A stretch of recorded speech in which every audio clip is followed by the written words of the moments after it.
रात्री 11:30 वाजता. तर त्या पिझ्झामध्ये हे अशा प्रकारचं प्लॅस्टिकचं कागद आला आणि माझे मुलगा एक 1.5-2 वर्षाचा मुलगा आहे, त्याच्याच तोंडामध्ये बरोबर हा कागद आला. काही झाले म्हणून बघितलं तर हा कागद निघाला आहे. त्याचा व्हिडिओ काढलेला नाहीये, पण त्याचे बाकीचे फोटो मी पाठवलेले आहेत. तुम्हाला काय म्हणले ती रात्री त्यांच्या? ते मला रात्री बोलले की उद्याच्याला या, तुम्हाला मी दुसरा पिझ्झा देतो म्हणून. नाही काय नाही, पिझ्झा नाही विषय.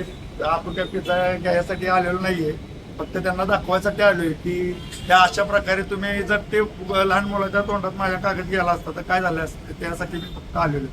बाकी काय मला पिझ्झा वगैरे काही नकोय, त्याचा काही विषय नाही. पण ते हेच त्यांना सांगायसाठी फक्त आलेलो.